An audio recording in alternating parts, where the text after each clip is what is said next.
കുട്ടികളെ ഇന്ന് നമ്മൾ ചെയ്യാൻ പോകുന്നത് കഴിഞ്ഞ ക്ലാസ്സിൽ ചെയ്ത പ്രീവിയസ് ഇയർ ക്വസ്റ്റ്യൻ്റെ ബാക്കിയാണ്. ആദ്യത്തെ ചോദ്യം, ശില്പശാല വിദ്യാരംഗം കലാസാഹിത്യവേദിയുടെ ആഭിമുഖ്യത്തിൽ ആനന്ദിൻ്റെ സ്കൂളിൽ നടന്ന രചനാ ശില്പശാലയിൽ ജില്ലയിലെ 600 കുട്ടികൾ പങ്കെടുത്തു. ഇനം പങ്കെടുത്ത കുട്ടികൾ ശതമാനത്തിൽ. അതൊരു ബോക്സിൽ തന്നിട്ടുണ്ട്. കവിതാരചന 25%, കഥാരചന 35%, ചിത്രരചന 30%, ഉപന്യാസരചന അത് നമ്മൾ ഫില്ല് ചെയ്യണം. ആദ്യത്തെ ചോദ്യം, എത്ര ശതമാനം കുട്ടികളാണ് ഉപന്യാസരചനയിൽ പങ്കെടുത്തത്? അതാണ് അവിടെ ഫില്ല് ചെയ്യേണ്ടത്. അടുത്ത ചോദ്യം, കവിതാരചനയിൽ പങ്കെടുത്ത കുട്ടികളുടെ എണ്ണം എത്ര? അടുത്ത ചോദ്യം, ശില്പശാലയിൽ പങ്കെടുത്തവരിൽ 180 കുട്ടികൾ 6ാം ക്ലാസ്സിൽ പഠിക്കുന്നവരാണ്. ഇത് പങ്കെടുത്ത ആകെ കുട്ടികളുടെ എണ്ണത്തിൻ്റെ എത്ര ശതമാനമാണ്? ചോദ്യം ഇംഗ്ലീഷിൽ തന്നിരിക്കുന്നത് 600 students participated in the district level creative workshop conducted by Vidyarangam Kala Sahityavedi in Anand school. The details are given below. ബോക്സിൽ items, percentage of students. Poem writing 25%, story writing 35%, drawing 30%, essay writing അത് നമ്മൾ ഫില്ല് ചെയ്യണം. അതാണ് ഫസ്റ്റ് ക്വസ്റ്റ്യൻ ആയിട്ട് വന്നിരിക്കുന്നത്. First, find the percentage of students participated in the essay writing. ഉപന്യാസ രചന മത്സരത്തിൽ പാർട്ടിസിപ്പേറ്റ് ചെയ്ത പങ്കെടുത്ത കുട്ടികൾ എത്ര എന്നാണ് ചോദിച്ചിരിക്കുന്നത്. അതിൻ്റെ പെർസെൻറ്റേജ് ആണ് ചോദിച്ചിരിക്കുന്നത്. അപ്പോൾ നമുക്കറിയാം പെർസെൻറ്റേജ് എന്ന് പറയുമ്പോൾ 100% ആണ് മൊത്തം പെർസെൻറ്റേജ് അല്ലേ, ടോട്ടൽ 100% ആണ്. അപ്പോൾ ഇവിടെ തന്നിരിക്കുന്നത് 25%, 35%, 30%. ഇത് മൂന്നും കൂടി ആഡ് ചെയ്യുമ്പോൾ 100 വരില്ല. അപ്പോൾ നമ്മൾ എന്ത് ചെയ്യണം, ഇത് മൂന്നും കൂടി ആഡ് ചെയ്തിട്ട് 100ൽ നിന്നും മൈനസ് ചെയ്യുമ്പോൾ കിട്ടുന്നതാണ് എസ്സേ റൈറ്റിംഗ് കോമ്പറ്റീഷനിലുള്ള കുട്ടികളുടെ പെർസെൻറ്റേജ്. ഉപന്യാസ രചന മത്സരത്തിൽ പങ്കെടുത്ത കുട്ടികളുടെ ശതമാനം അതാണ്. അതപ്പോൾ ഇങ്ങനെ എഴുതാം, percentage of students participated in the essay writing competition equal 100 minus ബ്രാക്കറ്റിൽ 25 പ്ലസ് 35 പ്ലസ് 30. 100 മൈനസ് ഇത് മൂന്നും കൂടി ആഡ് ചെയ്യുമ്പോൾ 90 എന്ന് കിട്ടും. അപ്പോൾ 100 മൈനസ് 90 ഈക്വൽ 10%. അതാണ് എസ്സേ റൈറ്റിങ്ങിന് ചേർന്ന കുട്ടികളുടെ percentage. Next question, how many students participated in the poem writing? എത്ര കുട്ടികളാണ് പോയം റൈറ്റിങ്ങിൽ കവിതാ രചനാ മത്സരത്തിൽ ചേർന്നിട്ടുള്ളത്? എത്ര കുട്ടികൾ എന്നാണ് ചോദിച്ചിരിക്കുന്നത്. നമുക്ക് ബോക്സിൽ അതിൻ്റെ പെർസെൻറ്റേജ് തന്നിട്ടുണ്ട്, 25% തന്നിട്ടുണ്ട്. അപ്പോൾ പെർസെൻറ്റേജ് തന്നാൽ എത്ര കുട്ടികൾ എന്ന് എങ്ങനെ കണ്ടുപിടിക്കും? നമ്മളിതിൻ്റെ ആവറേജൊക്കെ നമ്മൾ പെർസെൻറ്റേജിൻ്റെ പാഠത്തിലൊക്കെ ഹൗ മച്ച് ഓഫ് 100ലൊക്കെ പഠിച്ചിട്ടുണ്ട്. അപ്പോൾ നമ്മൾ ടോട്ടൽ ഇൻറ്റു എത്ര പെർസെൻറ്റേജ് തന്നിട്ടുണ്ടോ അതുകൊണ്ട് നമ്മൾ വെട്ടി ചെയ്യുമ്പോൾ നമുക്ക് ആൻസർ കിട്ടും. അപ്പോൾ ഇവിടെ എങ്ങനെ എഴുതാം, students participated in the poem writing equal total എത്ര കുട്ടികളാണ് ഇവിടെ ചേർന്നിട്ടുള്ളത്? 600 ഇൻറ്റു 25%. അതെങ്ങനെ എഴുതും? 25 ഡിവൈഡഡ് ബൈ 100 അല്ലേ. അപ്പോൾ 600 ഇൻറ്റു 25 ഡിവൈഡഡ് ബൈ 100. താഴെ 100ലെ 2 zeros-ഉം 600ലെ 2 zeros-ഉം വെട്ടിപ്പോകും. അപ്പോൾ എങ്ങനെയാണ്? 6 ഇൻറ്റു 25, ആൻസർ 150. അത്രയും സ്റ്റുഡൻസാണ് പാർട്ടിസിപ്പേറ്റ് ചെയ്തത്. അടുത്ത question, among the participants 180 are in 6th standard. What is the percentage of 6th standard students? ഇവിടെ 6th സ്റ്റാൻഡേർഡിൽ 180 സ്റ്റുഡൻസ് എന്ന് പറഞ്ഞിട്ടുണ്ട്. അത് എത്ര പെർസെൻറ്റേജ് ആണ് എന്നാണ് ഇവിടെ പെർസെൻറ്റേജ് കാണാനാണ് പറഞ്ഞിരിക്കുന്നത്. അപ്പോൾ എങ്ങനെ എഴുതാം, percentage of 6th standard student equal എത്ര തന്നിട്ടുണ്ട്? 180. പെർസെൻറ്റേജ് അല്ല, ടോട്ടൽ നമ്പർ തന്നിട്ടുണ്ട്. Percentage of 6th standard student അത് നമ്മൾ ടോട്ടൽ ഇൻറ്റു പെർസെൻറ്റേജ് ചെയ്തപ്പോൾ നമുക്ക് എത്ര കിട്ടിയിട്ടുണ്ട്, എത്ര സ്റ്റുഡൻസ് എന്ന് തന്നിട്ടുണ്ട്? 180 സ്റ്റുഡൻസ് എന്ന് തന്നിട്ടുണ്ട്. അപ്പോൾ പെർസെൻറ്റേജ് എങ്ങനെയാണ് കാണുന്നത്? പെർസെൻറ്റേജ് എങ്ങനെ കാണുന്നത്? 600 ഇൻറ്റു പെർസെൻറ്റേജ് ബൈ 100 അല്ലേ. നമ്മളെപ്പോഴും എത്ര പെർസെൻറ്റേജ് എന്ന് പറഞ്ഞാലും ബൈ 100 ഇടും. അപ്പോൾ ഇവിടെ പെർസെൻറ്റേജിന് പി എന്ന് കൊടുക്കാം, ബൈ 100 ഈക്വൽ 180 സ്റ്റുഡൻസ് എന്ന് തന്നിട്ടുണ്ട്. അതിൽ പെർസെൻറ്റേജ് എങ്ങനെ കാണും? പി ഈക്വൽ 180 അങ്ങനെ എഴുതാം.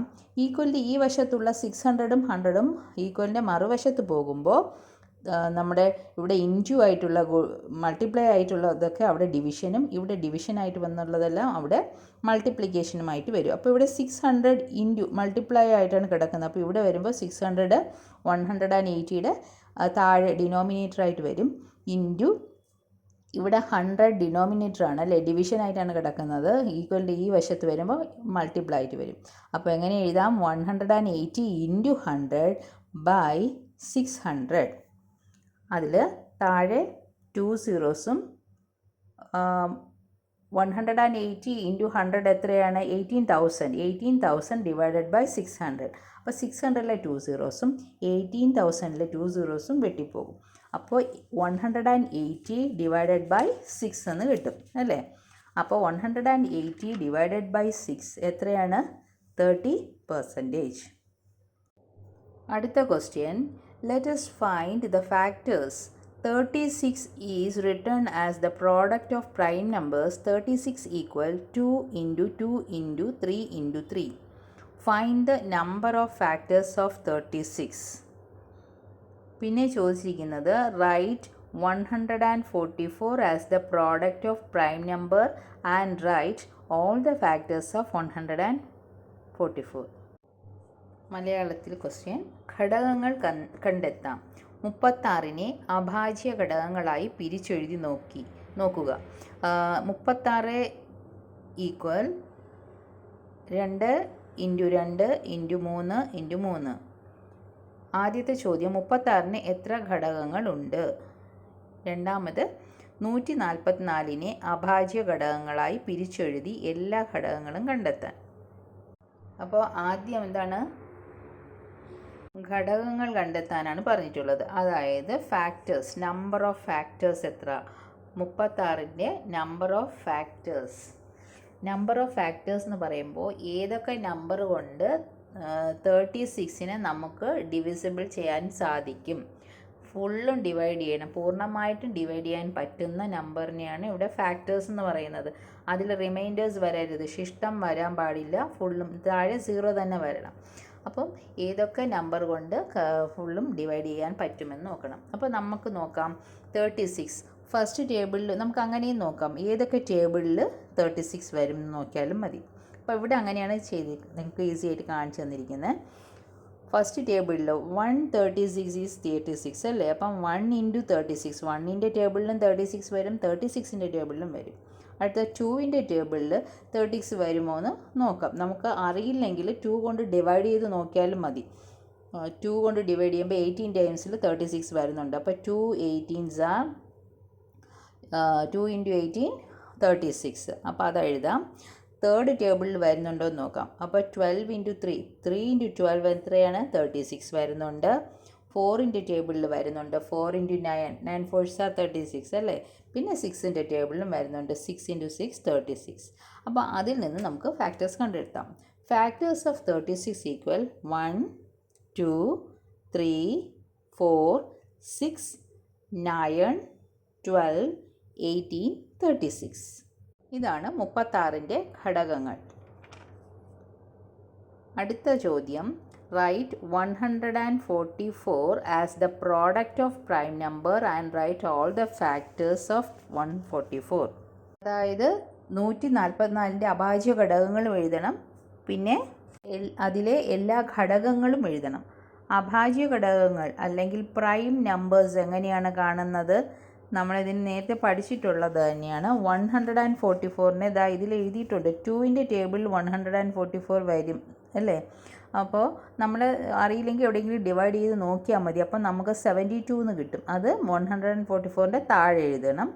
വീണ്ടും അത് 2ൻ്റെ ടേബിളിൽ വരും. അപ്പോൾ അതിനിങ്ങനെ വരച്ചിട്ട് 2 എഴുതുക. ഡിവൈഡ് ചെയ്ത് നോക്കുമ്പോൾ നമുക്ക് 36 എന്ന് കിട്ടും. അത് താഴെ എഴുതുക. വീണ്ടും 2ൻ്റെ ടേബിളിൽ 36 വരുന്നതാണ്. അപ്പോൾ സൈഡിൽ 2 എഴുതുക. നമ്മൾ ഡിവൈഡ് ചെയ്ത് നോക്കുമ്പോൾ നമുക്ക് 18 എന്ന് കിട്ടും. അപ്പോൾ 18 താഴെ എഴുതണം. വീണ്ടും 18 2ൻ്റെ ടേബിളിൽ വരുന്നതാണ്. അപ്പോൾ 2 എഴുതുക. അപ്പോൾ 9 2s are 18, 9 താഴെ എഴുതണം. ഇനി 9 3യുടെ ടേബിളിലേ വരത്തുള്ളൂ. അപ്പോൾ 3 സൈഡിൽ എഴുതണം. 3 3s are 9. അപ്പോൾ ഒരു 3 താഴെ എഴുതുക. ഇതാണ് പ്രൈം നമ്പേഴ്സ്, അഭാജ്യ ഘടകങ്ങൾ. അപ്പോൾ അതെങ്ങനെ എഴുതാം? പ്രോഡക്റ്റ് ഓഫ് പ്രൈം നമ്പേഴ്സ് 144ൻ്റെ അഭാജ്യ ഘടകങ്ങൾ എന്ന് എഴുതിയിട്ട് എങ്ങനെ എഴുതാം? 2 × 2 × 2 × 2 × 3 × 3. ഇതാണ് പ്രൈം നമ്പേഴ്സ്. ഇനി ഫാക്ടേഴ്സ് ഓഫ് 144, അതായത് 144ൻ്റെ എല്ലാ ഘടകങ്ങളും എഴുതാനാണ് പറഞ്ഞിരിക്കുന്നത്. അത് നേരത്തെ ചെയ്തതുപോലെ തന്നെയാണ്. 1 × 144 144 അല്ലേ? 1ൻ്റെ ടേബിളിലും വരുന്നതാണ്, 144ൻ്റെ ടേബിളിലും വരുന്നതാണ്. ഇനി 2 എഴുതണം. 2 കൊണ്ട് നമ്മൾ ഡിവൈഡ് ചെയ്ത് നോക്കുമ്പോൾ നമുക്കറിയാം 72 ടൈംസ് ആണ്. അപ്പോൾ 2 × 72 144. 3 കൊണ്ട് 144നെ ഡിവൈഡ് ചെയ്ത് നോക്കുക. അപ്പോൾ 3 × 48 144 വരുന്നതാണ്. പിന്നെ അടുത്തത് 4ൻ്റെ ടേബിളിൽ വരുന്നുണ്ടോയെന്ന് ഡിവൈഡ് ചെയ്ത് നോക്കിയാൽ മതി. അപ്പോൾ അത് കറക്റ്റാണ് വരുന്നത്. ഫുള്ളും നമുക്ക് ഡിവൈഡ് ചെയ്ത് പോകാൻ സാധിക്കും. അതാണ് 36 ടൈംസിൽ. അപ്പോൾ 4 × 36 144. പിന്നെ 5ൻ്റെ ടേബിളിൽ വരത്തില്ല. അടുത്തത് 6ൻ്റെ ടേബിളിൽ വരുന്നതാണ്. 6 കൊണ്ട് ഡിവൈഡ് ചെയ്ത് നോക്കിയാൽ മതി. 144നെ ഡിവൈഡ് ചെയ്ത് നോക്കുമ്പോൾ 24 ടൈംസിലാണ്. അപ്പോൾ 6 × 24 144. 8 കൊണ്ട് ഡിവൈഡ് ചെയ്ത് നോക്കുമ്പോഴും അങ്ങനെയാണ്. 8 × 18 ടൈംസാണ് 144. 9 കൊണ്ട് ഡിവൈഡ് ചെയ്യുമ്പോൾ 16 ടൈംസ്. 9 × 16 144. പിന്നെ 12ൻ്റെ ടേബിൾ 12 12s are 144. അപ്പോൾ ഇത്രയാണ് അതിൻ്റെ ഫാക്ടേഴ്സ് ആയിട്ട് വരുന്നത്. അപ്പോൾ എടുത്തെഴുതുന്നത് ഫാക്ടേഴ്സ് ഓഫ് 144 ഈക്വൽ 1 2 3 4 6 8 9 12 16 18 24 36 48 72 144. ഇതാണ് ഫാക്ടേഴ്സ് ഓഫ് 144. 144ൻ്റെ ഘടകങ്ങൾ എന്ന് എഴുതിയിട്ട് ഈ നമ്പറെല്ലാം എടുത്തെഴുതണം. ഇതോടുകൂടി ഇന്നത്തെ ക്ലാസ് അവസാനിക്കുകയാണ്. അടുത്ത ക്വസ്റ്റ്യനുമായിട്ട് നമുക്ക് അടുത്ത ക്ലാസ്സിൽ കാണാം. ക്ലാസ്സുകൾ ഇഷ്ടമായാൽ ചാനൽ സബ്സ്ക്രൈബ് ചെയ്യുക. Thank you.